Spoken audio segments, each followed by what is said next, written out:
Ang araw na po ito ay tinakda ng ating Panginoon para siya ay purihin at sambahin sa kanyang pangalan. Amen po ba? Sige nga po, pakibati nga po muna ang inyong mga katabi at pakingitian. Sabihin mo isang pinagpalang hapon sa iyo. Excited ka na bang purihin ang ating Panginoon? Amen. Sige nga po, tayo po lahat ay tumayo at bigyan po natin ng isang malakas na palakpak po ang ating Panginoon. Sige, lakasan po natin ang ating palakpak sa ating Diyos, sa Hari ng mga hari. Sige, mahina po ang palakpak ng mga anak ng Diyos. Habang po pinapalakpakan po natin ang ating Panginoon, ay wini-welcome po natin ang presensya ng Lord sa lugar na ito. Sige po, lakasan po natin ang ating palakpak. Hallelujah, Lord.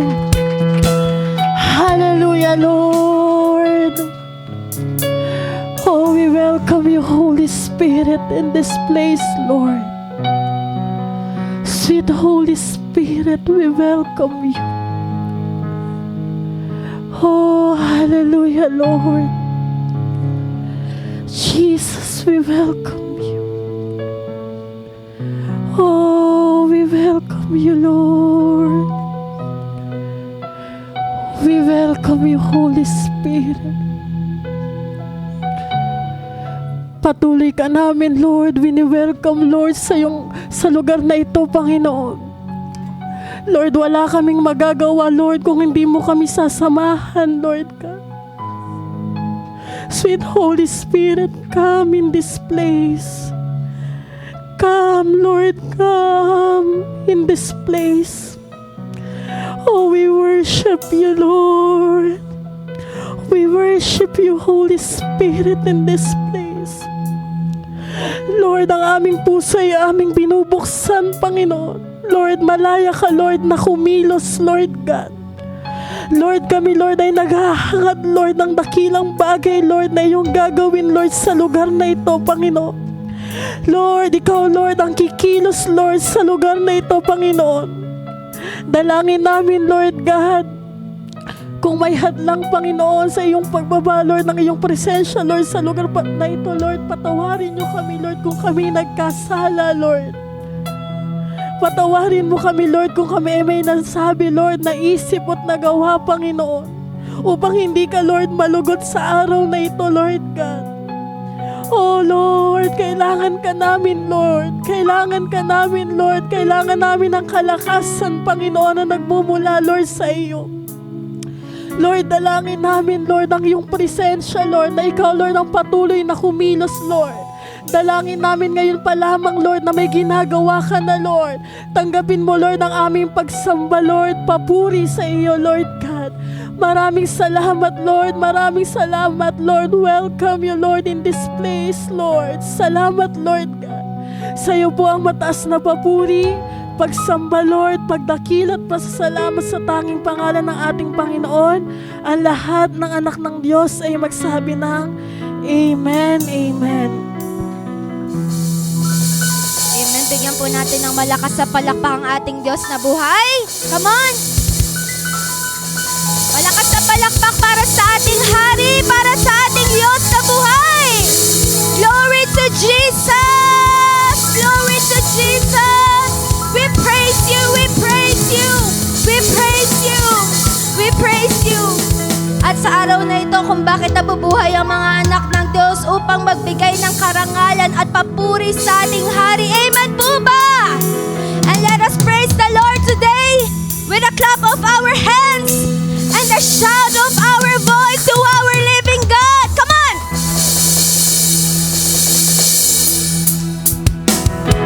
Thank you, Jesus!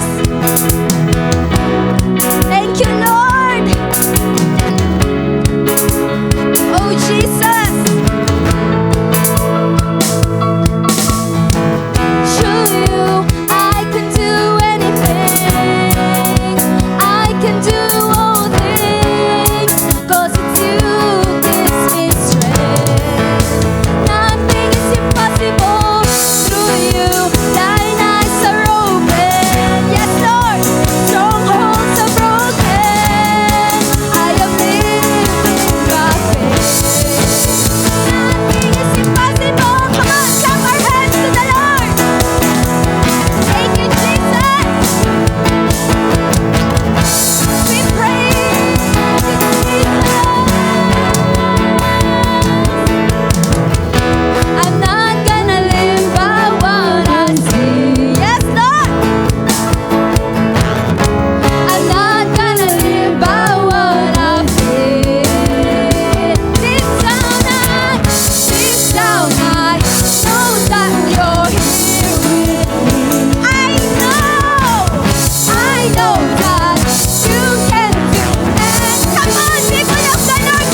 continue to worship our Lord. I invite the people of God to close our eyes and lift our hands to our King, who deserve our adoration, who deserve our time, our strength. You deserve our life. You deserve this worship, Lord. Once again, we continue to welcome your Spirit in this place. We are lost without your presence. We are nothing without you. We will die without your glory. That is why we continue to declare that this life we have is made to worship you. For thou, O Lord, art high above all the earth.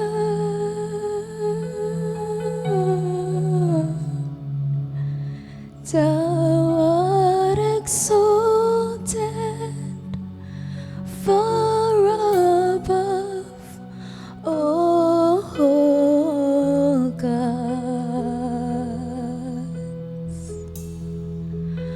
For thou, O Lord, art high above all the earth.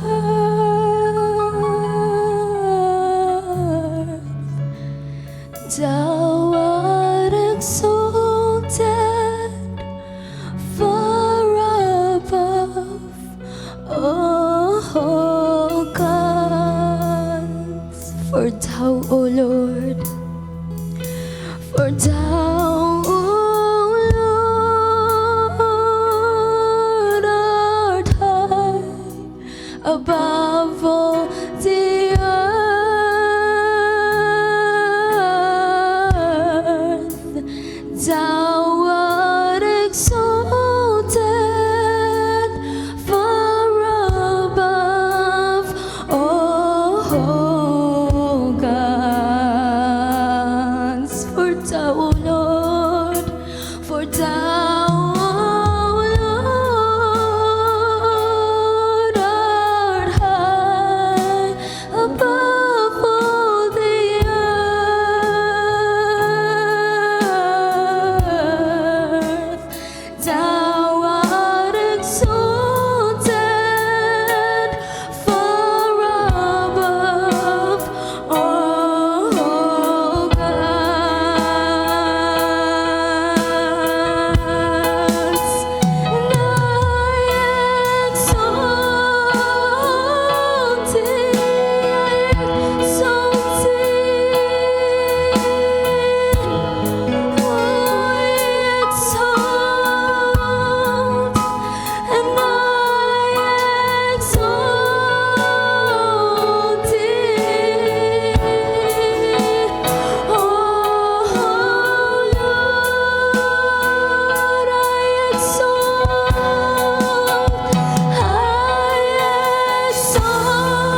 Shekinah glory.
temple of the Lord. Exalt the Lord.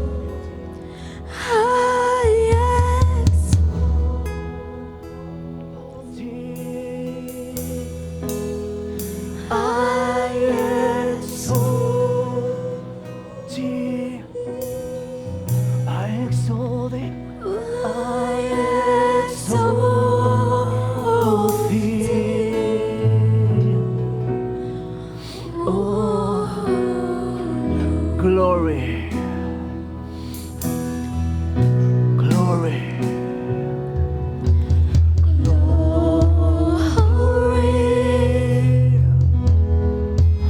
Shekinah glory. Holy of holies. Holy of holies, we exalt thee. Glory,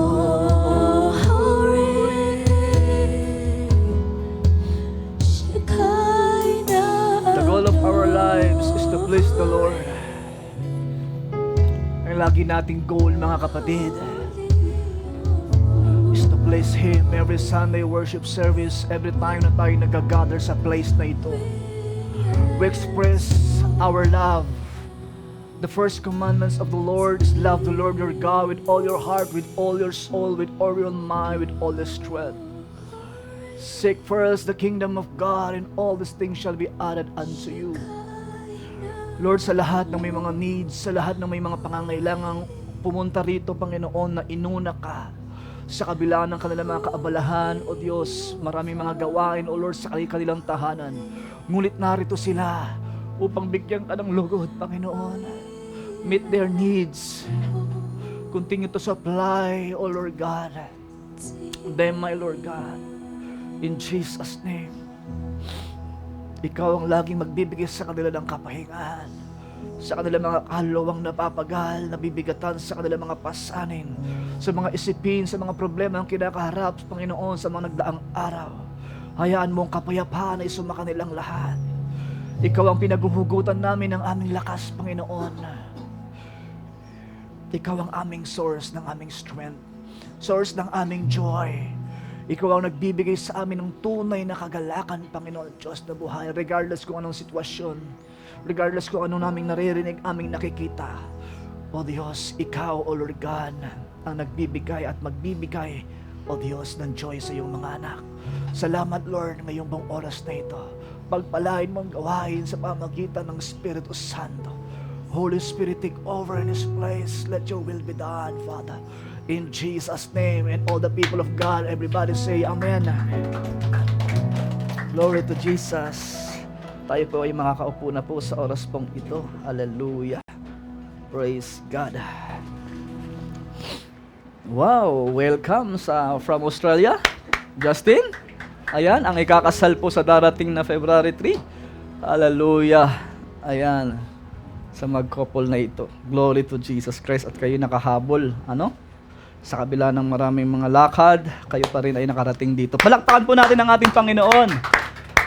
Hallelujah. Excited na po ba kayo sa oras na ito mapakinggan ang message ng Lord? Amen. Sino sa inyo rito yung merong gustong balikan sa nakaraan ng iyong buhay? Kung meron kang babalikan, ano yun? Dalawang klase yan. Meron kang alaala na nakaraan ng iyong buhay na pwede mong balikan sapagkat grabe yung saya nun, grabe yung mga memories nun, grabe yung joy mo nun sa mga oras na yon. At meron naman na mga ayaw mo nang balikan. Kung ibabalik mo yung mga karanasan mo noon, mga pinagdaanan mo sa buhay, parang ayaw mo nang balikan. Sino po nakaranas noon na parang meron kang gustong balikan sa nakaraan, tapos muli mong gustong gawin yung mga nakaraan na buhay mo? Wala po ba? O nililimot mo na ang nakaraan sapagkat ang pinag-iisipan mo na ngayon kung ano yung kasalukuyan? Hello, meron ba bang idea sa message sa oras na ito? Ang topic natin ngayong pong hapong ito, pakisabi sa iyong katabi, rewind.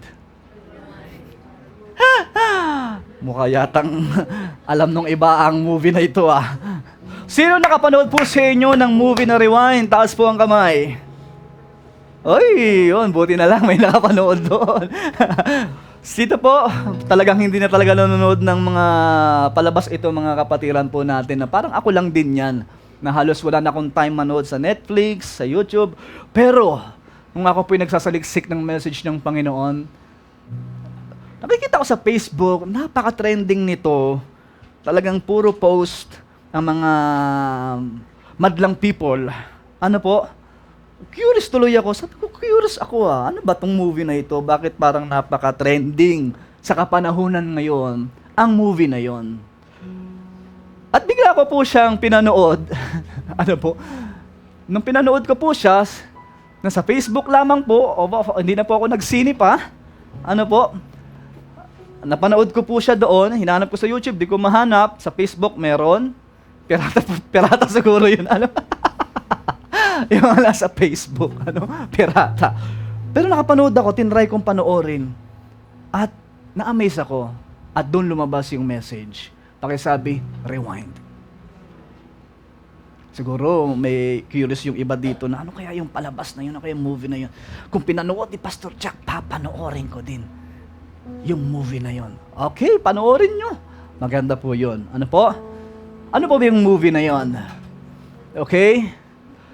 Meron pong bida, ang pangalan po ay si Ding Dong Dantes. Okay? At ang bida ay si Marian Rivera. Maaring hindi kayo ka-fan ng Kapuso. Alimbawa, ayoko panoorin yan kasi maka-Katniel ako or maka-ABS-CBN ako. Ayoko yan si Ding Dong. Kapuso yan. O Kapatid Ako or TV5. So, anyway, hindi na pinag-uusapan kung hindi mo gusto yung mga, kung sino yung mga bida doon or kontrabida, o sino po yung mga cast doon. Yung message, yung lesson po doon. Amen? Sa movie na yung Rewind. Okay. Tapos tanong ko, ulitin ko, kung meron kang babalikan sa nakaraan, ano kaya yon? Yung mga magagandang memorya mo o memories sa buhay mo? Or, kung may babalikan ka nakaraan, kasi meron kang gustong itama sa nakaraan mong buhay, at kung ano ka ngayon, resulta yan ng desisyon mo kahapon. Ulitin ko, kung ano ka ngayon, resulta po ito ng desisyon nyo po kahapon. Amen? So meaning to say, katulad po ng movie na yon, kukwento ko po sa mga hindi nakapanood. Sa mga hindi po nakapanood. Ito pong si Ding Dong Dantes, hindi ko alam yung pangalan, hindi ko na kinabisado. Ano po ba yung pangalan ng lalaki? Oy, si John. Talagang kinabisado ni sister, kabisado. Si John, si Maria Rivera ang pangalan po nun? Oy, si Mary. John and Mary, biblical pa po yun, ha? John, si Mary. Ano yung anak?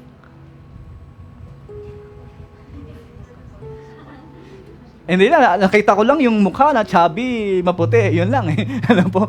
Si John. Okay, ito po si John o si Ding Dong Dantes. O si John, sabihin na po natin si John. Siya po isa ng ambisyoso. Okay, professional na tao. Nagtatrabaho sa magandang kumpanya. Okay? Nangangarap na ma-promote sa trabaho. Ibinigay ang best niya sa pagtatrabaho, ginugulang lahat ng oras, panahon.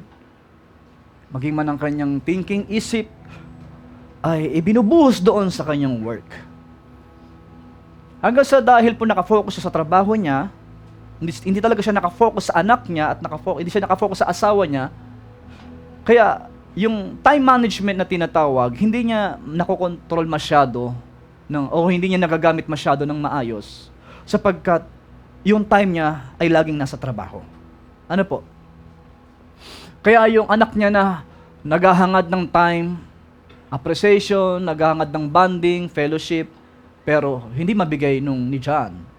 At yung asawa naman din niya na gusto siyang laging kausapin, makabanding, yung mga gusto ng asawa niya na gusto niyang, nung wife na gustong sabihin yung mga nararamdaman niya, mga plano niya sa buhay, hindi niya rin masyadong masabi. Kasi nga, napaka-busy nung lalaki ni John.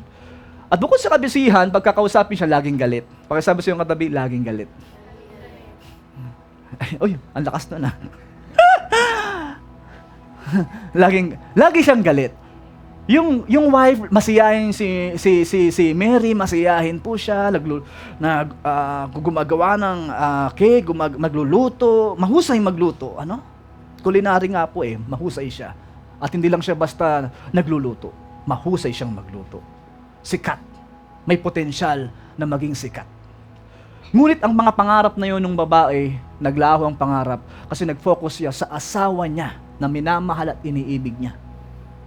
At sa pagpo-focus na ito, maging yung pangarap ng babae, hindi niya na nagawa.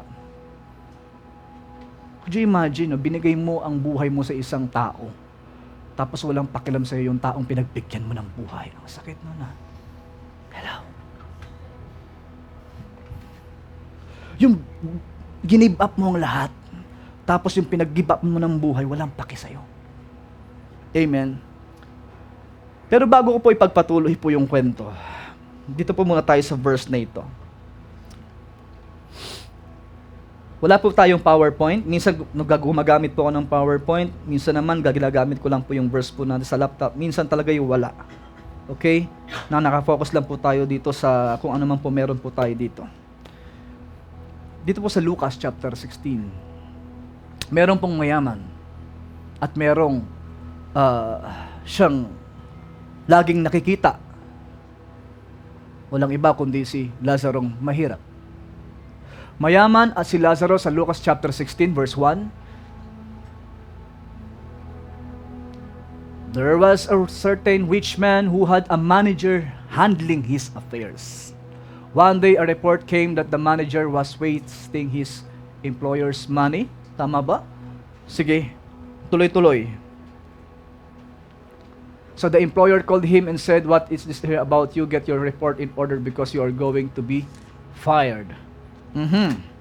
Tingin ko yung Lucas chapter 16 na nandiyan. Tumalon tayo sa sa verse na ito. Okay. 19. Sa 19, there was a rich man, dito po NIV po ang Bible ko rito, dyan po siguro naka NLT, pero gawin nyo pong NIV, gawin yung NIV. 19, there was a rich man who was dressed in purple and fine linen and lived in luxury. Every day, namumuhay po siya marangyang pamumuhay. And his gate was laid a beggar named Lazarus, covered with sores. A beggar named Lazarus, covered with sores. Ulitin ko, and longing to eat what fell from the rich man's table. Even the dogs came and licked his sores. 22, the time came when the beggar died, and the angels carried him to Abraham's side. The rich man also died and was buried. Okay, namatay po yung mahirap, namatay din po yung mayaman. Yung mahirap po, nakaranas po ng kapahingahan po sa Abraham's bosom. Nakaranas po siya ng peace, ng kalinga, ng langit. Samantalang yung mayaman na nagginugol ang kanyang oras, panahon sa mundong ito, sa pagnenegosyo, okay, sa pagtatrabaho, para kumita ng kumita, dumating ang panahon ng kanyang kamatayan. Mahirap mayaman, isang araw mawawala ka sa mundo. Amen? Walang pinipili ang kamatayan. Marami na po tayong nakilalang mga artista na namatay sa kabila ng kanila pong kasikatan. Ibig sabihin, hindi sila naligtas ng kanilang kasikatan, hindi rin sila naligtas ng kanilang propesyon, hindi rin sila naligtas ng kanilang kayamanan. Mayaman, mahirap, nakararanas ng kamatayan. Sa tingin ninyo, hindi kayo makakaranas ng kamatayan? Makakaranas po. Amen? Mayaman po tayo o mahirap man, isang araw mawawala ka sa mundo. Nung ito pong taong ito na mayaman, nung siya naman po ang pumanaw, nagulat siya, pagmulat ng kanyang mga mata, siya ay nasa Hades, siya ay nasa impyerno. Totoo palang may impyerno, at talagang totoong may impyerno. Ito ang dahilan kung bakit si Jesus nagbigay ng buhay sa cross, upang iligtas ang mga tao sa apoy ng impyerno.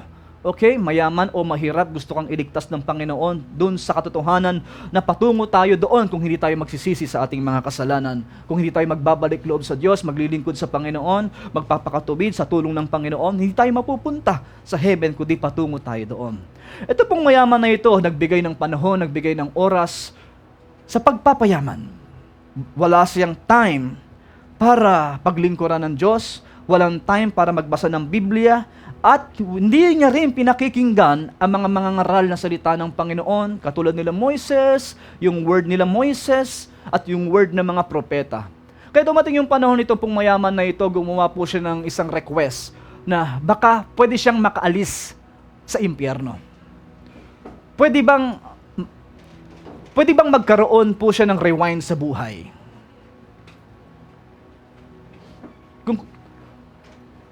Kung ire-rewind yung buhay ng mayaman dahil nasa hell na siya, sa tingin niyo po, kung ire-rewind po yung kanyang pamumuhay, sigurado itatama niya ang buhay niya. Amen? Dahil nakita niya na ang future niya, siya ay nasa hell dahil wala siyang time kay Lord. Hindi siya naniniwala sa mga propeta, sa word ng Panginoon. Kung ire-rewind ang kanyang buhay, sa tingin ninyo, ano ang gagawin niya? Sa tingin niyo po, sis, Amy. Kung ire-rewind, itituwid niya na ang kanyang mga pagkakamali. Kasi nakita niya na yung future po niya, siya ay nasa hell. Humihingi siya ng request na baka pwedeng mailigtas yung kanyang mga pamilya, yung kanyang 5 kapatid sa bahay ng kanyang ama. Meron siyang concern, meron siyang pagmamahal sa kanyang mga kapatid. Baka pwedeng magmulto, si Lazaro, magpakita at sabihin sa mga kapatid, totoo ang impyerno, magsisi na kayo. Ang iyong kapatid na ito, na yung mayaman na kapatid ninyo, ay nasa impyerno. Pero hindi yun ginawa po sapagkat inaitakda na sa kanya ang kamatayan. Wala nang pag-asa para mai-rewind pa ang kanyang buhay. Kapatid, ito. Yung tao na yun na mayaman, wala na siyang pag-asa para mai-rewind pa ang kanyang buhay. Para maitama ang kanyang pagkakamali para hindi siya mapunta ng hell. Kayo po na nandito, wala pa kayo sa hell. Hello? Wala pa po tayo sa impyerno. May pagkakataon pa para ituwid ang ating buhay. May chance pa tayo. Kaya isipin mo sa kalagayan mo ngayon, isipin mo ang buhay mo ngayon, ano ang gusto mong balikan sa nakaraan ng iyong pamumuhay at gusto mong itama ang maling dinesisyonan mo noon na ngayon nagsasuffer ka because of your wrong decision. Ano yon? Meron po kasing mga ganon. Amen? Yung magkarelasyon po ngayon, yan, yung nasa dulo, ayan, pasensya na kayo, hindi nyo ako makita, Hello? Narinig? parang ano na lang, Hello? Hello? Ayun. Yung magkarelasyong ito na ikakasal, si Kate at si Justin, dumating yung panahon, pumunta sila sa church, magkarelasyon na ba kayo? Yes or no na lang? Ayun. Narinig. So, hindi nyo man ako nakikita, naririnig nyo naman. Magandang, nandito rin si Kate. Glory to God. So, pumunta sila sa church. Magkarelasyon na sila nung kanyang, fiancé ngayon, okay? Mag-fiancé na yun. Nung pumasok sila sa church, na disciple ng Panginoon, na-realize nila, meron silang kinakailangang itama. Kinakailangan muna nilang maghiwalay para itama ang relasyon nila. Kinausap nila si Pastor Rudy, kinakailangan muna silang mag-break muna para itama ang dapat itama. Dumaan muna sa proseso. Amen? Dumaan muna sa proseso ng panliligaw din. Hello? Amen? Para ma-feel din naman ng babae na, may nanligaw din sa kanya. Amen? Hindi yung parang, kayo na agad, na wala man lang process. Amen? Na wala man lang process. So, itama ang dapat itama. So, tinama nila yung dapat itama, dumaan sa proseso, kasi nga, parang walang testimony sa kanilang relationship noon, nung itinama nila ang dapat itama, at tumagal ng ilang taon, naging patotoo na ang kanilang buhay, ang relationship. Kaya ngayon, pwede na silang tularan patungkol sa relationship. Amen? At ikakasal na sila sa February 3. Yun po ang ibig sabihin. Kung Ano ang mga nakaraan mo noon na pagkakamali mo? Kasi pag hindi mo itinama ngayon, pwede ulit mangyari ang mga pagkakamali mo nakaraan. Hello? Ulitin ko. Pwede mong ulit ma-experience ang nakaraan mong buhay na nagkaroon ka ng failure sa buhay, mistake sa buhay, kung hindi ka magdedesisyon ngayon na itama na ang dapat itama. Amen? Ngayon, tignan niyo po ha. Si John G. Lake, isang lingkod ng Panginoon, kilala nung kapanahunan po niya. Lahat ng kanyang pinagpe-pray na may mga sakit ay gumagaling. Sikat na sikat siyang lingkod ng Diyos. Isa siya sa tinatawag na God's General. General ng Panginoong hinahangaan ng mga Kristiyano sa buong mundo. Dumating ang panahon ng kanyang asawa ay namatay.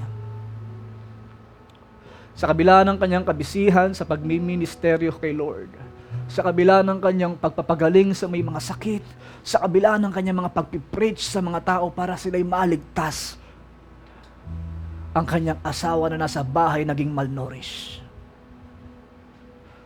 Halos walang makain. Halos hindi niya maalagaan ang kanyang asawa. Ang focus ni John G. Lake, yung karir niya as a man of God. Nakafocus siya sa karir niya. At ang kanyang asawa, pag uwi niya ng kanyang bahay, patay na ang asawa niya, malnourished. Kulang sa sustansya ang katawan, ibig sabihin, napabayaan ng asawa. Dumating after ilang mga days, years, yung dalawa namang po niyang anak ay namatay. Sabi ng dalawa po niyang anak, sana yung tatay ko nandito sa tabi namin upang ipag-pray kami. Mismong anak niya na may sakit ay hindi niya nabigyan ng pansin upang ipag-pray, ipanalangin, samantalang siya ay may kapangyarihan na galing sa Diyos na anumang ang kanyang may panalangin, mapatungan ng kanyang amay ay gumagaling. Pwede po palang maging mayaman ka sa mundo at napapabayaan mo ang mga anak mong naghihirap sa mundo. Pwede pala yun? Pwede palang maging isang tatay o isang nanay na achiever ka, marami kang na-achieve sa buhay, pero sa kabila ng kasikatan mo sa buhay, ay yung pamilya mong naghihirap, ay pwede palang hindi mo matulungan. Pwede pala yun. Kaya kamakailan lang meron akong nabalitaan, yun nga, na-share sa akin, hindi naman siya chismis, ano? Kundi share sa akin yung realidad. Sabi nung babae na yon, mayaman na sana sila. Kung tutuusin lang. Dahil yung ate niya ay napakayaman. Maraming kotse, 4 o 5 kotse. Sila, sapat lang. Naghihirap na rin yung babae na yon. Dati ang dami niyang pera sa bank account. Yung mga digit na ito, na tinatawag na 7 digit, yung mga nandoon. Kumbaga, pag 10,000 na yung pera niya, para bang naghihirap na siya. Yung mga ganon. Grabe, no? 10,000 naghihirap na siya. Eh, ikaw nga siguro, 1,000 pa lang, parang, amen? Parang sa iba, kayamanan na yun, ano? Sa iba po, ano? Then, yung kanyang ate, nabuhos ang pansin sa mga boyfriend, sa mga lalaki. At itong mga iniibig niyang lalaki, nakarating ng ibang bansa, ginamit lang pala siya para marating sa ibang bansa. Bit-bit pa ang isa pang negosyo. Hello? Di pa mga ganun. Pagkatapos na makipagrelasyon na naman siya, ibibigay niya naman niya lahat, pati negosyo niya nabibigay niya. Sapagkat sila ay may mga branches na mga negosyo. Ano mo? Parang milk tea style, mga mango dyan, etc. Mga ganun mga klaseng mga negosyo. Kapag meron siya karelasyon, sa sobrang pagmamahal niya, na pagkakatiwala niya, maging kotse, binibigay niya doon sa mga lalaki. Grabe. Pero yung kanyang mga magulang naghihirap. Maging man yung kanyang kapatid, nangangailangan ng tulong sa bahay para makatulong, hindi matulungan ang pamilya.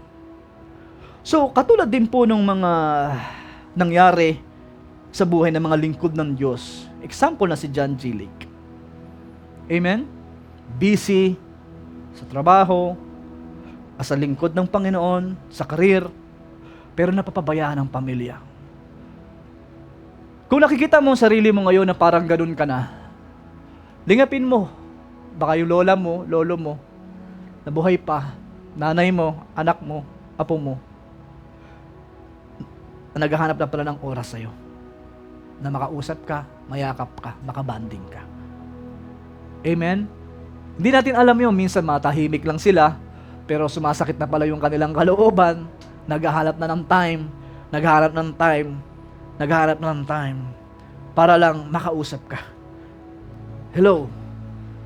Kaya, wag natin ipagkait ang mga oras na gustong ibigay ng mga anak sa kanilang mga magulang. Kahit minsan hiwalay na ang mga mag-asawa. Amen? Dahil minsan lang ang buhay. Minsan ka lang mabuhay sa mundong ito. At kapag nawala, mahirap nang may balik. Dumating ang panahon si John Gilic. Inirewind niya ang kanyang buhay. Pumasok ulit sa relationship. Muling nag-asawa. At muling nagkaanak.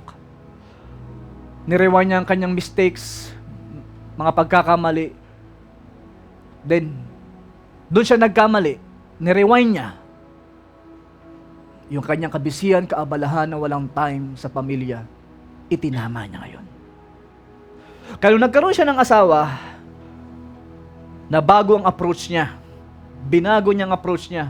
Kaya dumating ang panahon, sabi nga dito, but John Gilic learned from his experiences and finally found the key to being a good husband. Involved father and powerful minister. His children, born by Florence, had a different attitude toward him. They remembered him as a man who loved to laugh and enjoy his friends. Praise God, dahil ako'y na-transform din ng Panginoon. Na-enjoy ko nang tumawa at na-enjoy ko na rin makasama ang mga kaibigan natin, ka-churchmate natin, kamanggagawa natin. Dahil katulad din ako ni John Gilic nung panahon. Amen? Na halos hindi niyo ako makasama, tama? Tama ba? Sa mga lakad? Sa mga banding? Kasi nga, ako ay laging fasting, prayer, para ang hirap kong hagilapin noon. Dahil nga, holy, banal, lagi nagpa-pray, nanalangin, kasi yung anointing ayaw nating mawala sa buhay po natin. Pero pwede palang kumbaga, i-balance ang lahat. Balansehin ang lahat. Na habang nagmi-minister ka na sa supernatural ka, then namumuhay ka rin sa natural. Amen? At yung si John Gilic na kapag iniisip siya na laging seryoso, laging galit, laging bad trip, yung word na bad trip, nagulat siya. Kapag naalala siya ng anak niya, masiyahin yung aking papa. Yung tatay ko. Laging niyang nai-enjoy ang buhay, samantalang nung past na mga anak niya noon, wala, malungkot ang buhay nila sa tatay nila. Ngayon, itong tanong. Sa mga panahon ngayon, year of transformation, year of miracles, ano pa ang pwedeng baguhin sa iyo ni Lord?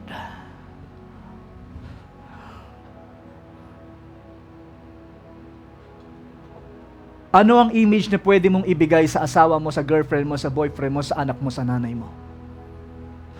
Ang isang image na pag dumarating ka na, masaya na sila.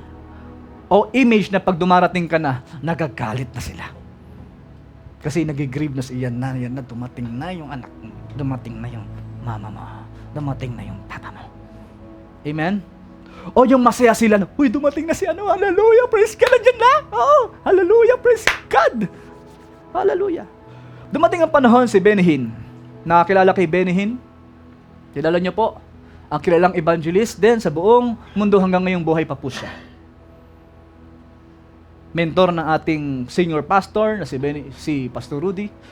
At kinikilala natin kung wala si Benny Hinn at wala rin ang Jesus My Fortress Church. Amen? Dahil Nung panahon na nagsisimula pa lang yung senior pastor natin, yan, natulungan siya ni Benny Hinn. At buhay pa rin ngayon until now, si Benny Hinn. Ano ang aral na natutunan ni Benny Hinn sa buhay? Meron siyang asawa, minamahal na si Susain.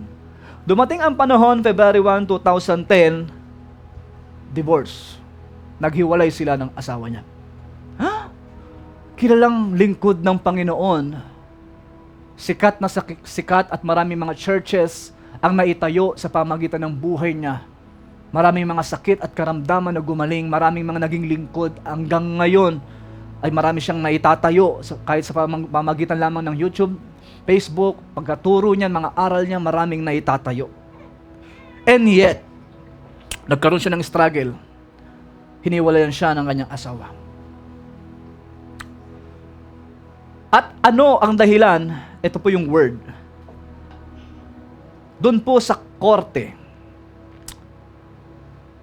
yung statement ng paghihiwalay, ang dahilan ay word na irreconcilable differences.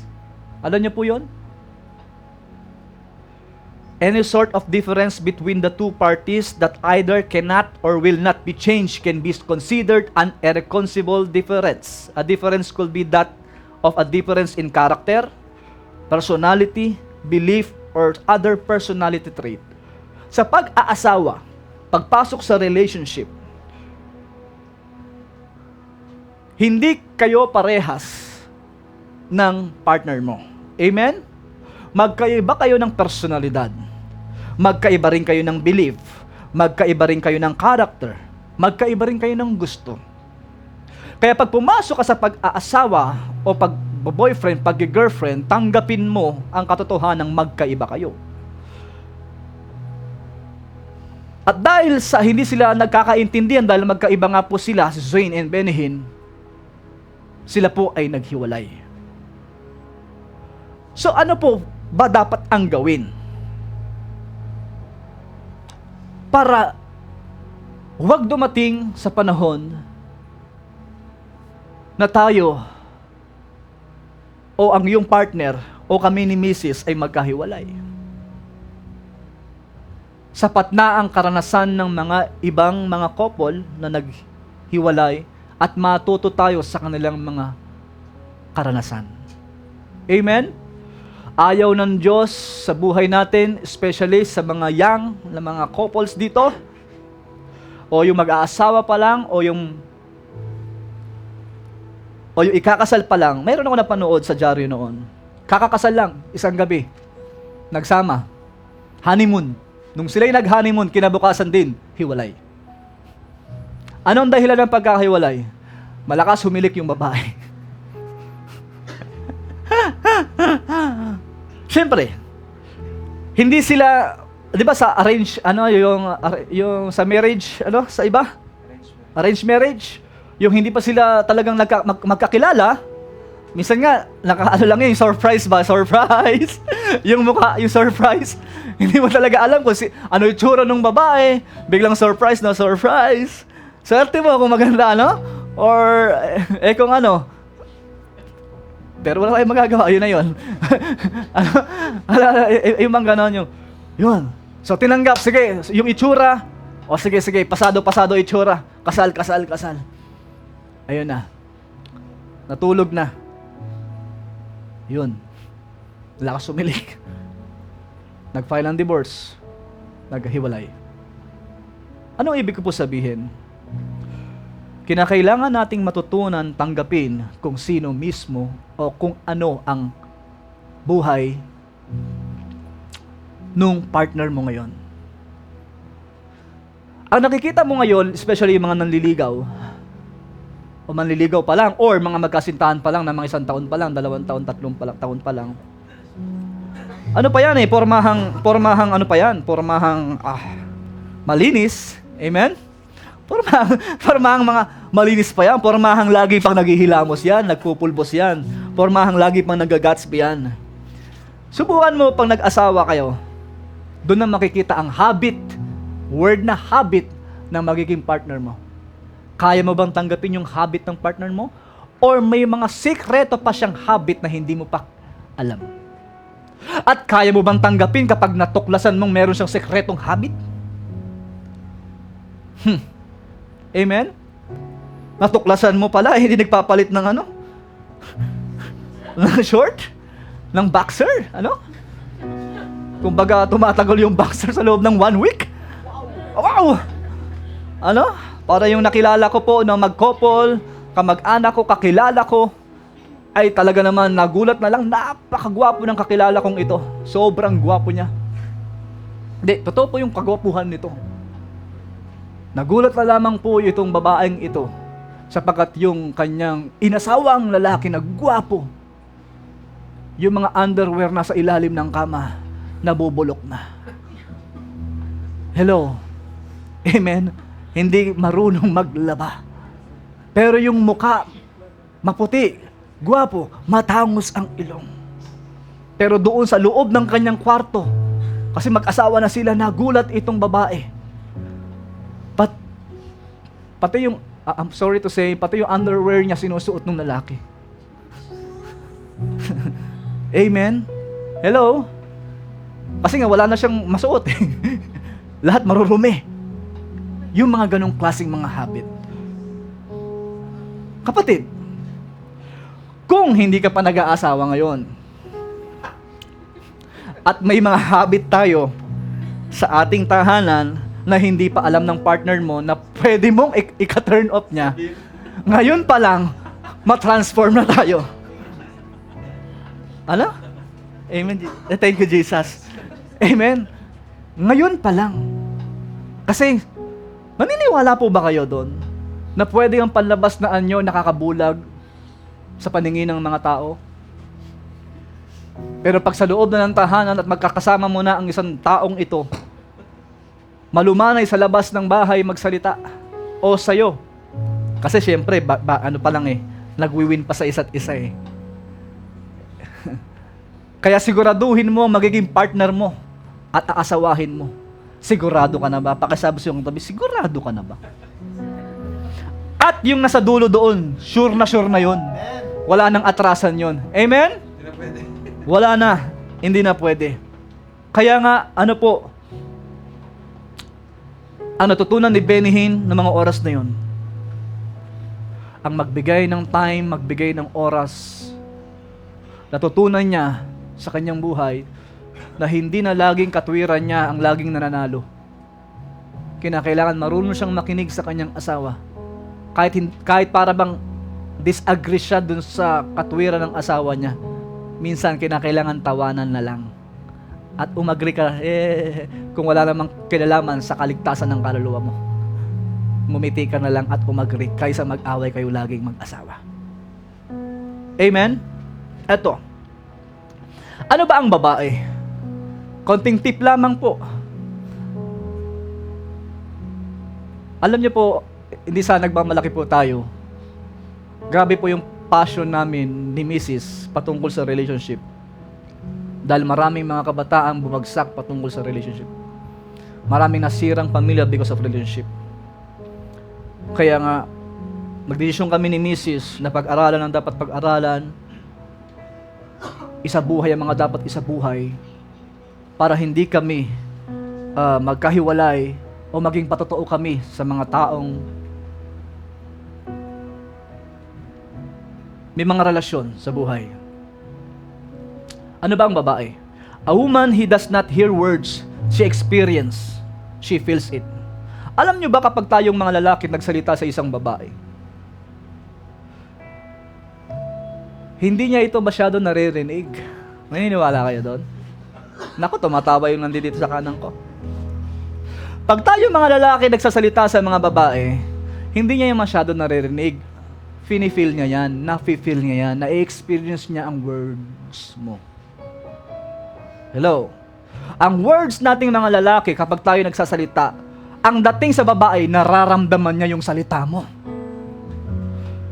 Na-experience niya yung salita mo. Bagamat words lang, salita lang siya, pero nafe-feel niya. Parang humihiwa sa puso niya. Nasasaktan siya. Kaya ang mga babae madaling masaktan. Hello? Naku, amen. Amen na amen. At saan natin nakuha ito mga gantong aral na ito? Sa mga batikan ng pinagdaanan na ng 30 taon, 40 taon na pagtuklas para lang matuklasan ang pagkakaiba ng lalaki at babae. Na dumaan na ng maraming karanasan sa relationship hanggang nakuha ang pinaka mga aral na dapat nating makita sa kapanahunan ngayon. I-rewind mo ang buhay mo. Bakit kayo laging nag-aaway ng partner mo? Rewind. Baka merong kinakailangan itama bago pa kayo tumagal ng marami pang taon at mas marami pang taon. At maganda at the end of the day, masaya kayong magkasama kahit tumanda na. Kaysa dumating yung panahon, nung tumanda saka nagkahiwalay. Wag naman pong ganun, amen? Nung kung kailan tumanda saka nagkahiwalay, dapat habang tumatanda, mas lalong nagmamahalan. Kaya ano yung mga aral na kinakailangan nating matutunan? Uulitin ko, ang babae po, hindi siya after sa kanyang naririnig sa sinasabi ng lalaki. Naalala ko, nakaraan, gabi. Ako po yung nagmamotor, angkas ko si Mrs. Nalobat po yung yung GoCom 4 ko, intercom. Ang purpose ng intercom, para hindi kayo magkasigawan, tama? Yung, hello, sound check. Agad, nagkakarinigan na agad kayo. Intercom po nilalagay po sa helmet po yan. Yan. So, nalobat po yung yung intercom ko, nalobat siya. So, ang hirap nang magkaroon ng komunikasyon, Pero tinatry ko pa rin, sharing kami. Artie, ganito yung plano natin. Ganito plano natin. Sa darating na ganito.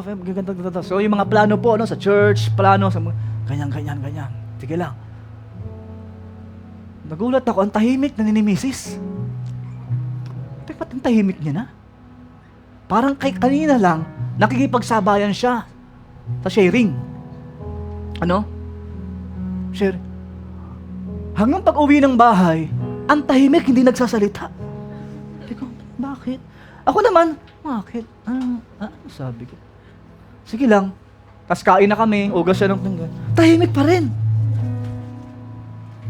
Tapos yung iniibig at minamahal niyang aso niya, aso ko na din, hindi niya pinansin. Yan si Creamy.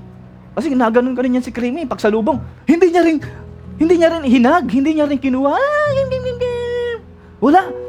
Ay, may something talaga, may something. Sabi ko, problema kaya nito? Ano yung problema? Hindi ko talaga alam ang problema.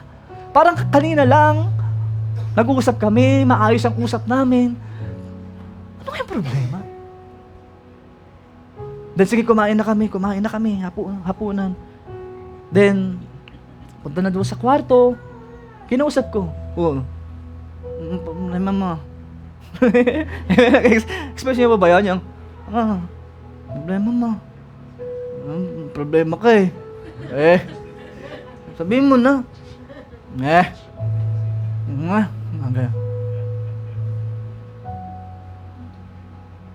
Ayoko sa galit.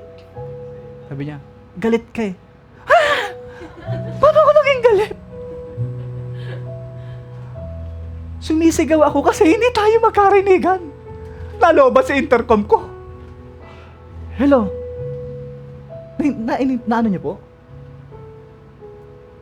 Tama yung words ko, pero wala naman akong intention at di ako talaga ako galit. Sumisigaw ako kasi nga, hindi kami magkarinigan. Hade, gano'n ang plano natin? Ha? Narinig mo ba ako? Mahangin pa. Ngayon pala, yung dating nun, galit ako. Pero hindi ako galit. Na-experience na po ba yun? Mga kalalakihang nandito. Ano po? Tas, yung babae, nagtatampo-tampo. Nagalit. Ba't galit ka? Hindi ba ako galit eh? Hindi ako galit. Amen? Sample lamang po nun. Kaya, mas pinapatunayan talaga ang mga pagkasaliksik na ito na totoo talaga yung aral na ito. Amen? Ang babae na experience, nararanasan ng mga salita ng mga lalaki, kaya tayong mga kalalakihan po, ay huwag nating hahayaan na sumisigaw ng sumisigaw sa ating mga partner sa buhay. Pakisabi sa iyong katabi, huwag mong gagawin sa akin yan, ha?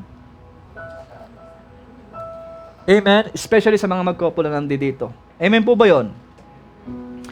Ngunit ang lalaki, a man, he analyzes words.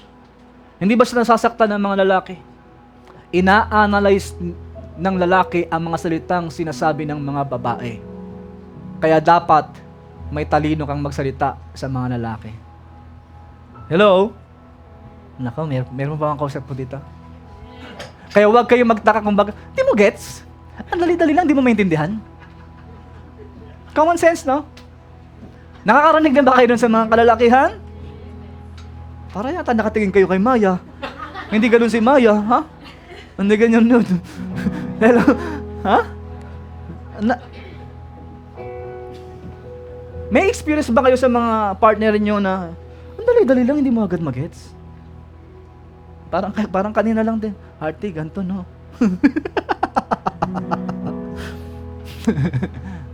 Ayun. Yung parang, Hearty, yung isda, tao yun. Ano ba yun? Basta ganun, yun na yun. Amen? Kapag may revelation akong sinishare, parang, hindi agad, parang ganun ba? Amen? Kasi pinifeel nila yung words eh. Tayo naman gusto agad, magets mo sinasabi ko. Kaya talagang nag-aaway talaga. Nakakarinig na po ba kayo sa mga partner ninyo? Mga kababaihan, yung lagi kayong sinasabihan na di mo gets? Common sense. Dali-dali lang maintindihan yan, di mo pa maintindihan. Ganyan ang mga kalalakihan. Magbago na tayo. Amen. Magbago na po tayo. Amen. 2024, pwede pa, kaya pa. Para lang ma-save natin yung magandang samahan. Amen. At dahil doon, natututo ako. At dahil dyan, ay mas lalo ko naiintindihan ng babae ngayon. At naiintindihan mo dapat din ang kalagayan ng lalaki. Amen? Kaya nga, kapag magsasalita ka sa mga kalalakihan, yan, medyo gandahan mo ng paliwanag. Tama ba mga kalalakihan? Tayo ay laging nag-aabang ng magandang paliwanag bago natin paniwalaan yung kanilang sinasabi. Ngunit minsan sa kanila, ang lumalabas agad luha bago paliwanag. Amen? Ano nga? Yan. Pero sa atin, ano ba? Ano nga? Hindi ka na-gets. Hindi ka maintindihan.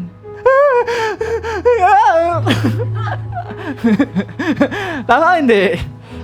Di ba? Ganyan po. Ganyan. Kaya nga, maintindihan yung mga kalalakihan, mga kababaihan. Konting hinga ng konti, yung emotion, medyo ibaba muna. Huwag muna basta-basta mag-burst. At ipaliwanag mo yung side mo. Dahil ang mga kalalakihan, iintindihan ng gusto yan. Okay. Okay. Amen? Ganyan mga kalalakihan. Praise God, palakpakan po natin ang Panginoon Diyos na buhay. At yung istorya ni John at ni Mary, itong si John na ito, dumating yung panahon sa kanyang pong buhay, dahil napaka-busy po niya sa trabaho, walang time sa asawa, sa anak. Dumating yung panahon na habang sila po ay magkasama ni Mary, sakyan, na aksidente silang dalawa. Nung sila na aksidente, may namatay. Ang namatay yung babae, si Mary. Grabing iyak ni John. Grabing iyak ni John o ni Ding Dong sa palabas na yon. Nagsisisi siya. Bakit ganun yung approach niya sa asawa niya nung buhay pa yung asawa niya? Sinabi niya, buti pa sanang ako na lang ang mamatay kaysa sa asawa kong babaeng minamahal ako at iniibig ako, sinacrifice ang lahat. Iniwan ang karir, alang-alang sa akin. Yung konsensya ba, tumama sa kanya yung matinding konsensya sapagkat napakabait ng asawa niyang babae. Napakabait. Kaya, yung merong picture doon ng Lord, okay, nabigay ng kanyang anak, ng pinangalan po sa movie si Lods. Kinakausap niya yung Lods, which is sa atin si Lord. Amen? A movie. Alam niya na, movie. Okay? Kinakausap niya. Hindi ka naman totoo, hindi ka naman totoo, hindi ka naman buhay. Magugulat siya, biglang may lumitaw na Lods. Ayun, yung komedyanteng sino ba yun? Ayun, hindi ka masyado nanonood kaya hindi ko kilala yung artista po na yun. Ano? Yun. Parang siyang si Lord. Yun. Mukhang magkamukha sa picture eh. Ano? Kaya, si Lods. Yan.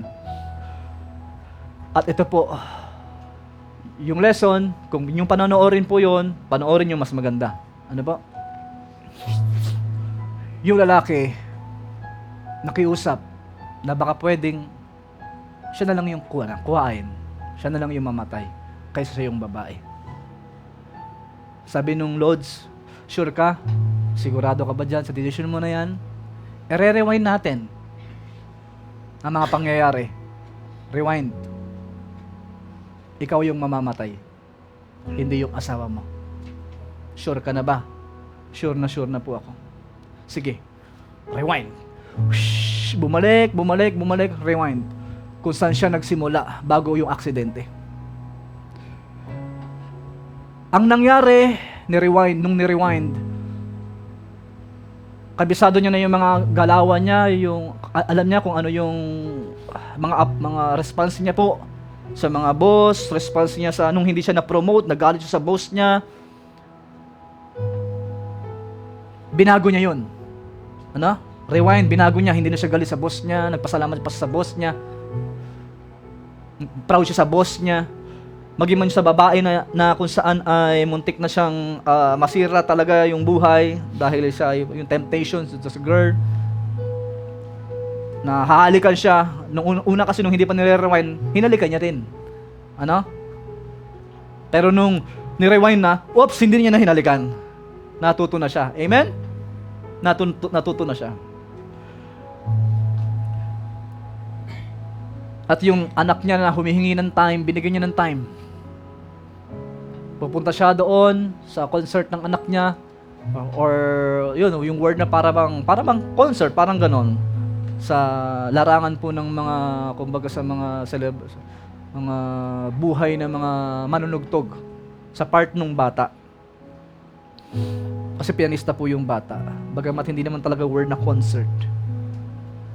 Nang pumunta pa rin siya, nagbigay siya ng time. Anong lesson doon? Nagkaroon siya ng chance para itama ang dapat itama. Naalala ko kung bakit ako nakarelate sa movie na yon.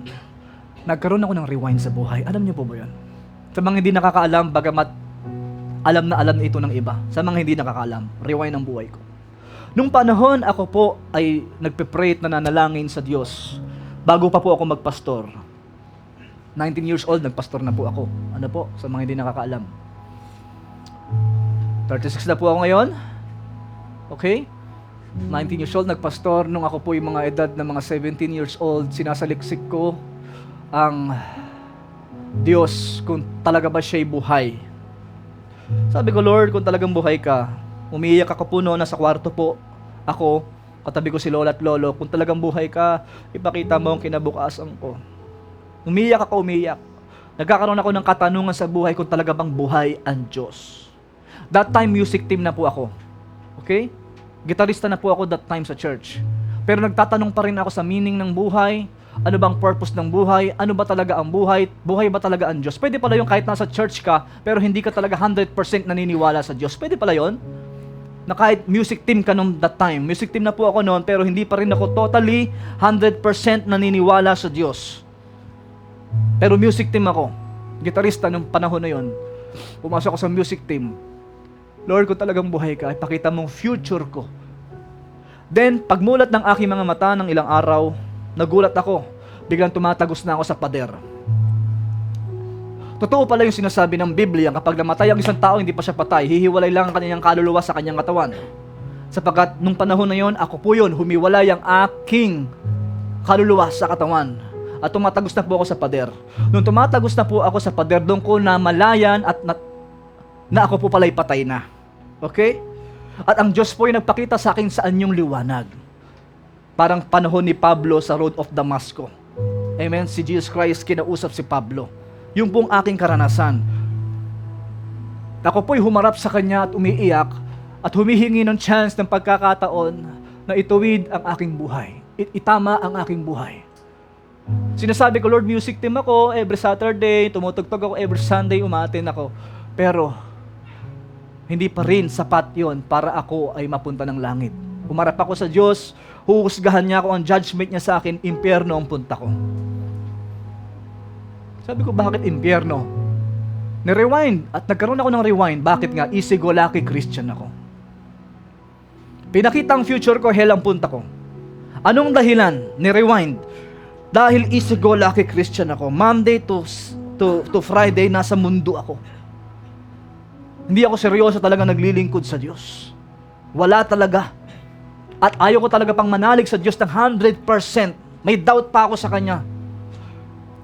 Ngayon, binigyan ako ng Diyos ng pagkakataon na mabuhay sa loob ng 24 oras. Which is, ang ibig sabihin, isang araw. Ano ang gagawin mo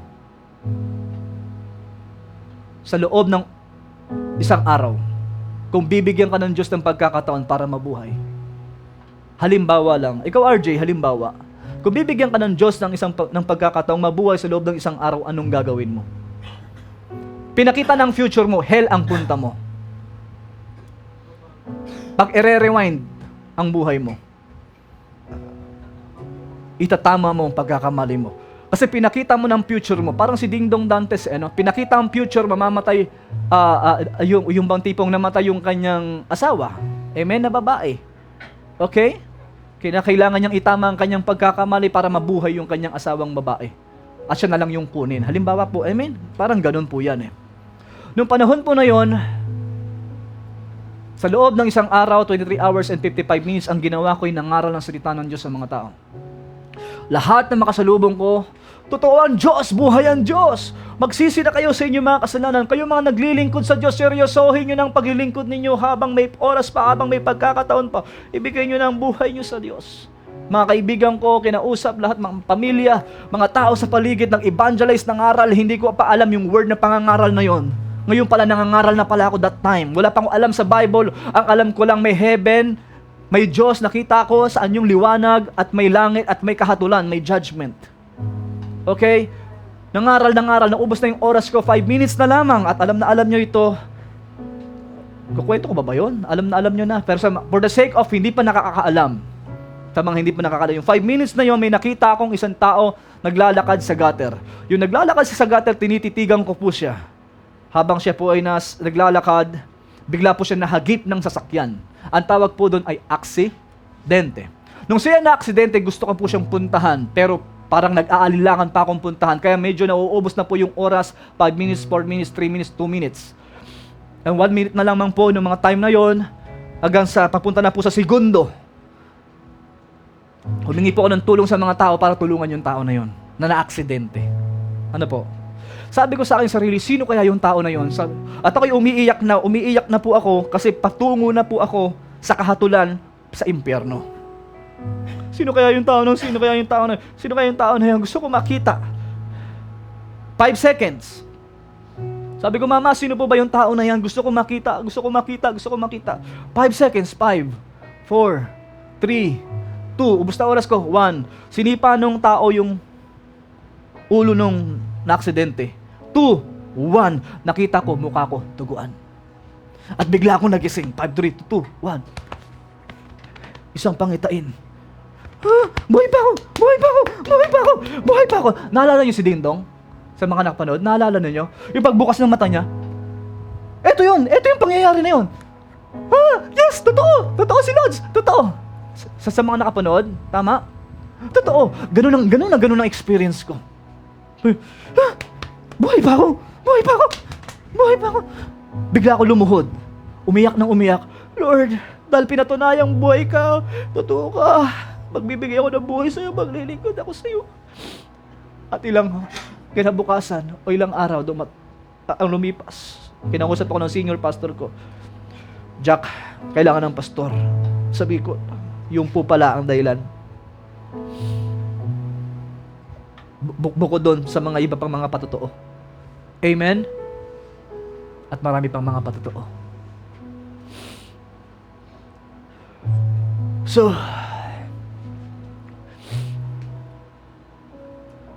kung ikaw ay bibigyan ng pagkakataong mabuhay, at buhay ka pa hanggang ngayon,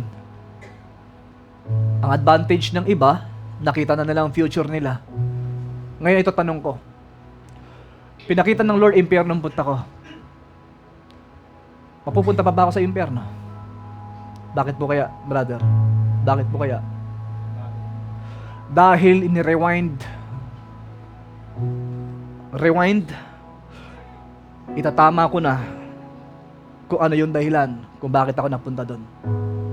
Wala nang pagkakataon yung mayaman na napunta ng impyerno para itama pa ang dahilan kung bakit siya napunta ng impyerno. Anong dahilan? Kung babasahin natin yung Biblia, hindi siya naniniwala sa mga sulat nila Moises at ng mga propeta. Solusyong ibinigay sa kanya para maligtas ang pamilya niya, pero siya ayaw niyang paniwalaan. Yun ang dahilan.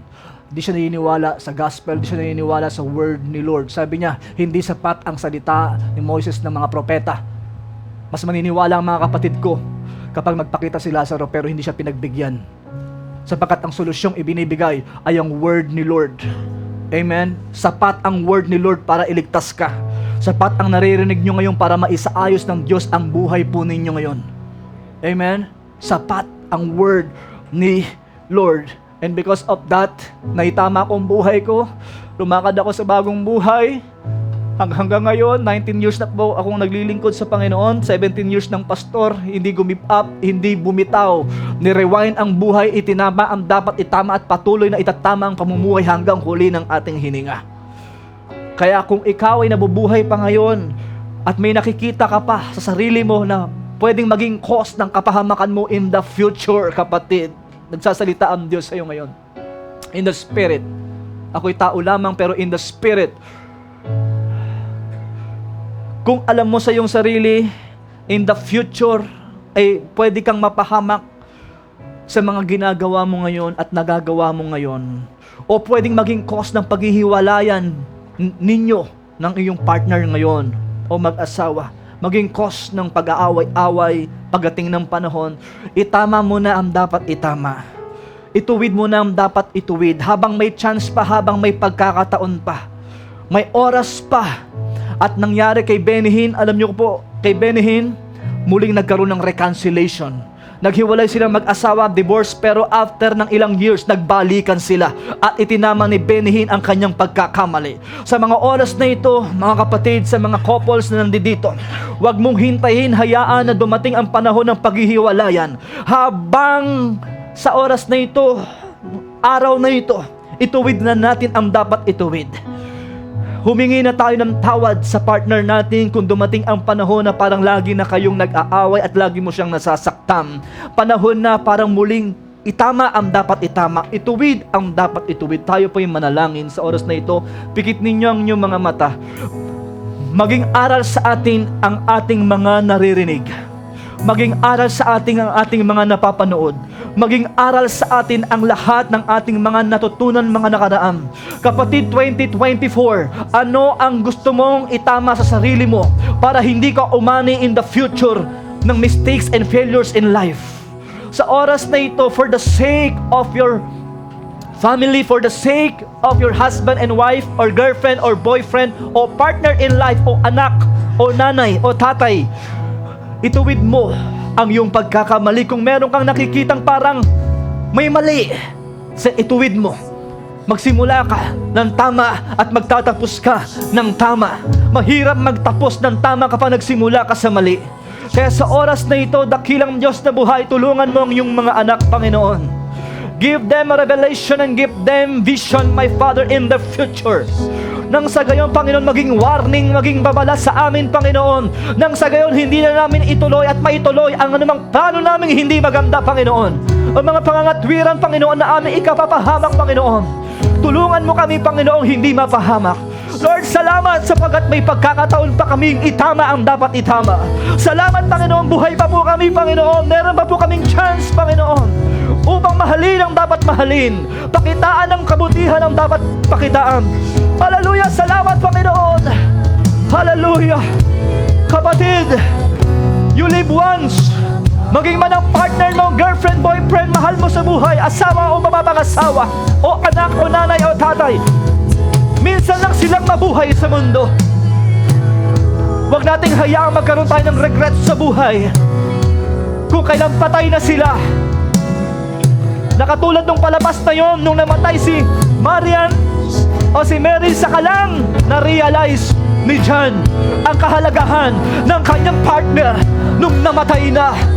Huwag mong hayaan na saka mo ma-appreciate ang buhay ng iyong asawa, ang buhay ng iyong girlfriend, boyfriend o anak kapag sila'y patay na, habang buhay pa sila, habang may chance pang may pagkakataon pang magpadama ng pag-ibig, habang may chance pa na may pagkakataon pang ayusin ang dapat ayusin. Ayusin na po natin, kapatid. Ang pagmamahalan, ang pag-ibig ang pinakamahalaga, ang pagkakaisa ang pinakamahalaga. Maglalaho ang langit at lupa't maglalaho ang trabaho, ang kinikita, ang lahat ng ating pinagpapagalan sa mundo ay maglalaho. Ngunit ang pag-ibig ang mananatili. Katulad ng ginawa ng Panginoong Jesucristo. Kung i-rewind natin ang ginawa ni Jesus, ibinigay niya ang kanyang buhay sa krus ng Kalbaryo for the sake of your salvation in the future. Hallelujah. Pakinggan niyo po ang word na ito bago po tayo magpatuloy sa pananalangin. Kung i-rewind natin ang ginawa ni Jesus sa cross, sa araw na ito, i-rewind mo ang ginawa ni Jesus sa cross. Ano bang ginawa niya? Binigay niya ang kanyang buhay sa cross. I-rewind mo yon at makita mong muli na siya ay nasa cross na nagbigay ng buhay sa iyo, na minamahal ka at iniibig ka, na pinapatawad ka sa lahat ng iyong mga kasalanan. Yan si Jesus na pinaglilingkuran natin. Si Jesus na nagsasabing kahit gaano mang karami ang iyong kasalanan, kahit parang ikaw ay punong-puno na ng kadiliman sa buhay o kasalanang nagawa, kaya kanyang patawarin. Sapagkat si Jesus ang siyang noon, ngayon at magpakailan pa mang nagpapatawad, naglilinis ng ating mga kasalanan. Kapatid kong minamahal, balikan mo, i-rewind mo ang ginawa ni Jesus. Pagpapakitang iniibig ka niya. Huwag mong sabihing mag-isa ka, kasama mo siya. Natatapos ng iyong calling sa buhay mo. He is the finisher of our faith, sinabi ng Panginoon. Sinabi niya, hindi kita iiwan ni pababayaan man. Sinabi ng Panginoon, nakahanda na ang kaharian niya para sa iyo. May future ka na kay Jesus Christ. Tandaan mo yan, kapatid. I-rewind mo ang ginawa ni Jesus sa cross. It is finished, sinabi ng Panginoon. Napagtagumpayan niya na ang sanlibutan. So dahil nagtagumpay ni Jesus sa mundong ito'y magtatagumpay ka din. Pinapaalala lang ng Panginoon sa ating lahat, nagtagumpay na si Jesus, kaya magtatagumpay ka din, kapatid. Nagtagumpay na si Jesus sa cross, kaya magtatagumpay ka din, kapatid. Pinapaalala ng Panginoon, pinapa-rewind ni Lord sa atin ang ginawa niya sa cross. Ang ginawa niya sa cross. Ang ginawa niya sa cross. Hallelujah, Lord. Yes, nagtagumpay ka. Kaya ang mga anak mo ngayon na nandito'y magtatagumpay din. Kung paano mo pinagtagumpayan si Satanas, pinagtagumpayan ang kamatayan, pinagtagumpayan ang mga tukso, magtatagumpay din ang iyong mga anak sa oras na ito. In the name of Jesus Christ, sa pangalan mo, Panginoon, kami magtatagumpay. Ano mang gawa ng kaaway ay hindi mananaig. Sa amin, Panginoon, ang tagumpay, sapagkat minsan kang nagtagumpay at patuloy kang nagbibigay tagumpay sa lahat ng sumasampalataya sa iyo, Panginoon. Thank you, Jesus Christ. At ngayon, kapatid, bulay-bulay mo tong salita na ito. Ano ang gusto mong itama sa buhay mo ngayon? Ngayon taong 2024. Anong gusto mong mabago sa iyo?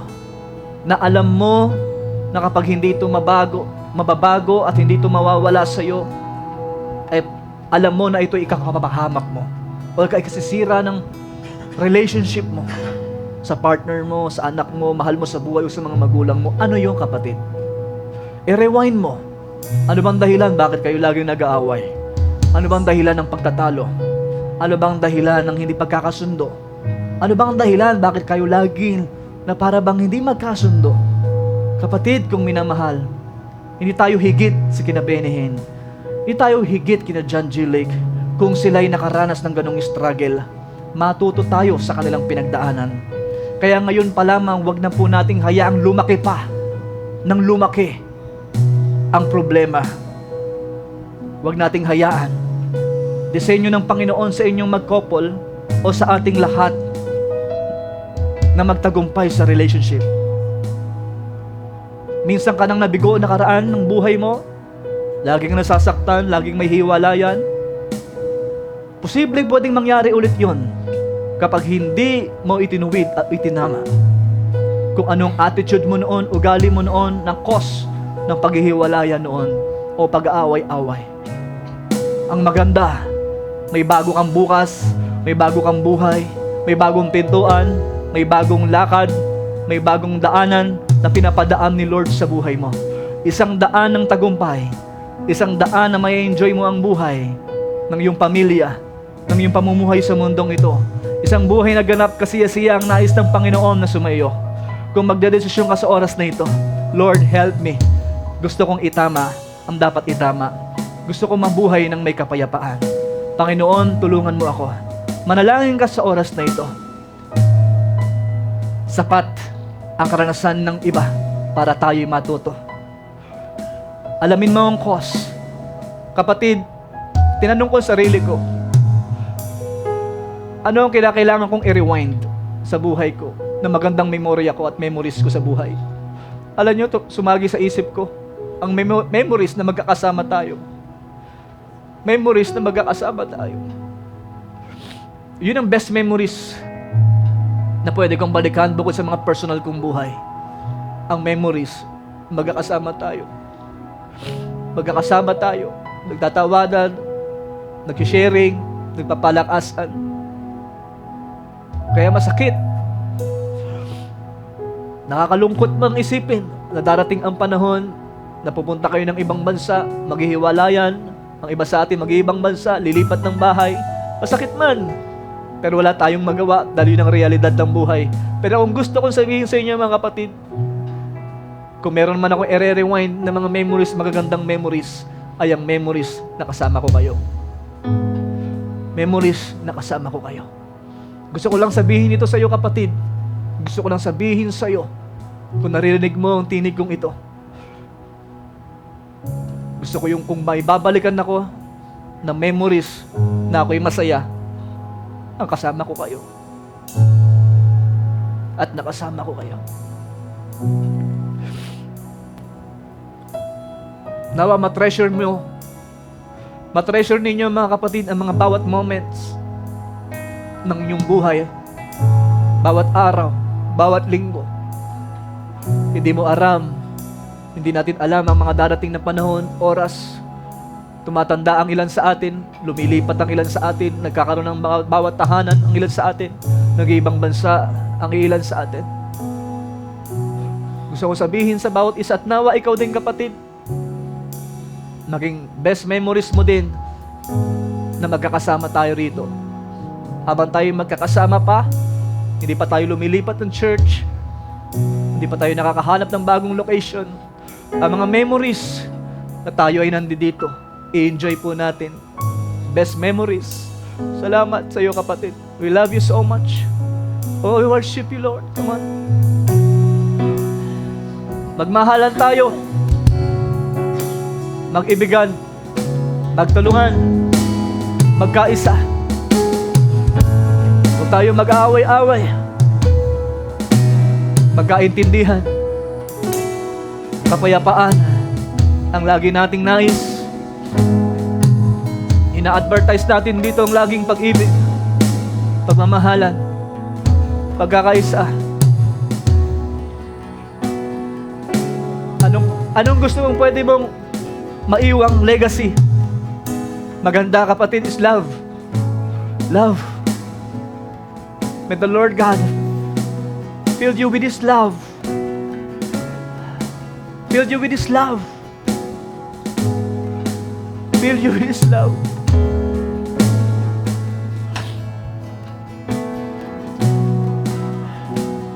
Love conquers all.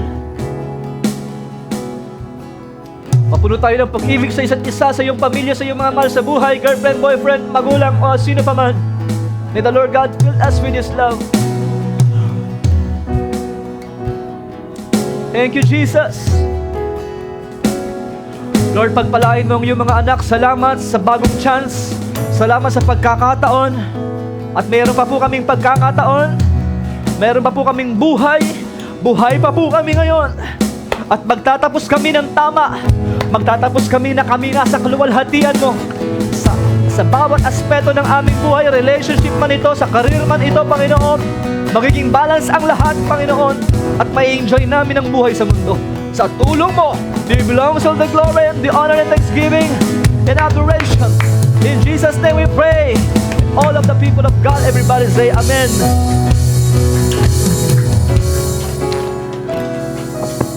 So yun, habang inaaral ko yung topic ko na rewind na bigay ni Lord, sabi ko, ano yung i-rewind ko nga sa buhay ko ng mga memories ko at best memories ko?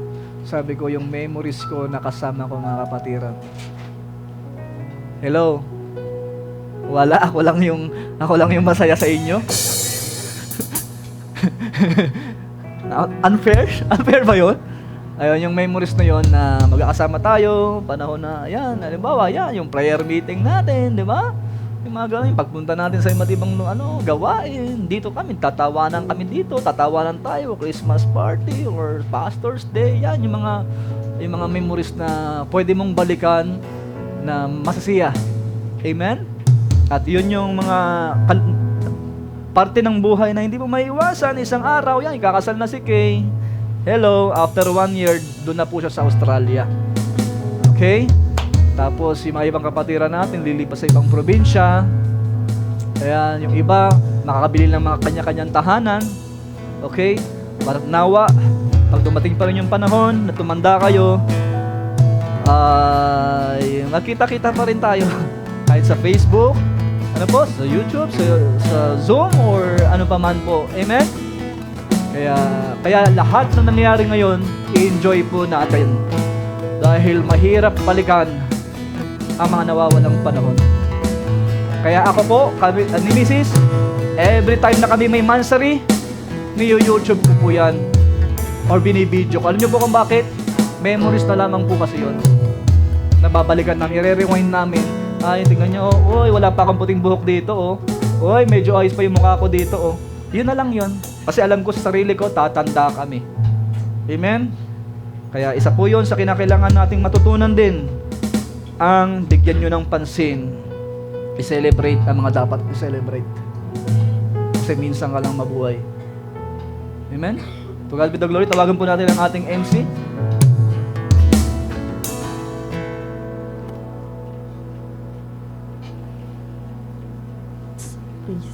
Amen. Sige nga po, bigyan po muna natin ulit ng malakas na palakpak po ang ating Panginoon. Amen. Na-bless po ba tayo sa mensahe ng Lord ngayong araw? Amen. Sige. At bago po natin ipanalangin po ang ating tithes and offering at mag-closing prayer, meron lamang po tayo mga ilang announcement po muna. Ayan, yung first announcement po natin is always bring your own jacket kasi alam na po natin na malamig na po talaga dito sa loob ng church. Amen?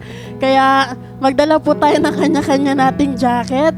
At yung pangalawa po natin na announcement, yung ating prayer po every Wednesday. Yung sa mga kabataan po natin, ang oras po nito ay 6:30. Para sa naman po sa mga adult ay 7:30. Kaya po, kung may mga anak po tayo is pwede po natin silang pasamahin po sa prayer. Makipag-coordinate lamang po tayo kay Pastor Jack o kay Pastora Sara, kay Ate Nika po. At still ongoing po ang ating 24 days fasting. Hanggang ngayon po ay ginagawa pa rin po yon. Ang purpose po ng ating pagpapasting is para po ma-mobilize po ngayong darating na February po ang ating evangelism, visitation at follow-up po na kumilos po ang Lord sa pamamagitan po ng ating fasting. Amen. At yung discipleship naman po natin is magre-resume po siya ng February po. Kasi po, for programming po ang ating discipleship po. Kaya on February na lang po ulit siya mag-uumpisa. Mag-announce na lang po dun sa mga GC po natin. At yun lamang po ang ating mga announcement. At ngayon po ay dodako naman po tayo sa ating pagkakaloob. Yung mga ayan, meron po tayo dyang box na tithes and offering. Tapos meron din po tayo dyan na yung mga first fruit po natin. At sige po, hawakan po natin ang ating mga ikakaloob sa ating Panginoon. Ipag-pray po natin kasama po ang ating closing prayer po. Sige, deklarahan po natin ang ating ikakaloob sa ating Panginoon. Salamat po, Panginoon, sa araw na ito, Panginoon. Sa iyong mensahe, Panginoon. Ngayon, Lord, aming pong hawak, Lord God, ang aming ikapu, Panginoon, first fruit, Panginoon. Inihahandog po namin ito, Lord, sa iyong harapan, Panginoon. Ang lahat po ito, Panginoon, ay amin, Lord, ikinakaloob sa iyo ng buong puso, Panginoon. Lord, tanggapin mo to bilang, Lord, pagmamahal po namin sa iyo, Panginoon. Alam namin, Lord, na kulang pa ito, Panginoon. Ngunit naniniwala kami, Panginoon, sa patuloy po namin pagiging tapat, Panginoon, sa ikapu, Panginoon, first fruit, Panginoon. May dakilang bagay ka na, Panginoon, na ginagawa, Lord, sa aming mga buhay, Panginoon, sa mga anak, Panginoon, sa mga trabaho, Lord, sa mga magbo-board exam, Panginoon. Ikaw ay tapat, Panginoon, at kikilos, Panginoon.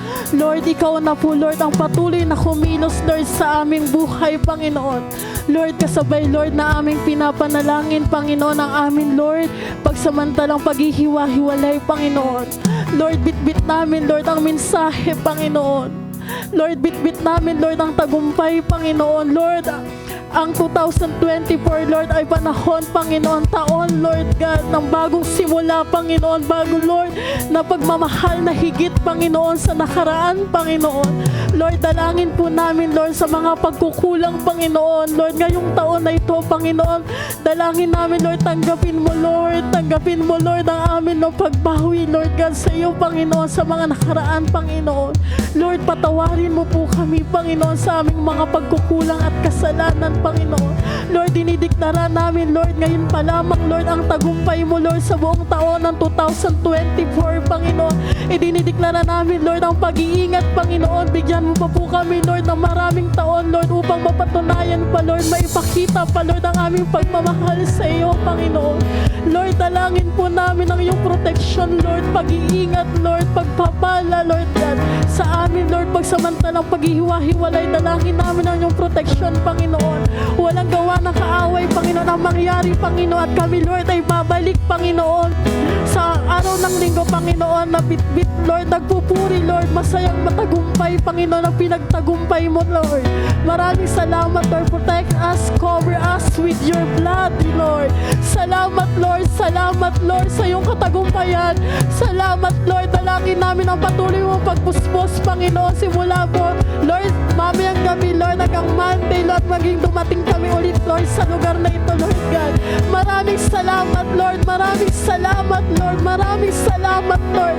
Thank you, Lord, for your love, Lord, for your mercy, Lord, and grace, Lord, sa aming mga buhay, Lord. Kaya naman sa iyo po ang mataas na papuri, pagsamba, pagdakil at pasasalamat sa tanging pangalan ng ating Panginoon. Ang lahat ng anak ng Diyos ay magsabi ng Amen, Amen. Sige po, malakas na palakpak po muli sa ating Diyos. Sige po, tayo po ay magkamayan at magbatian at sabihin po natin na mahal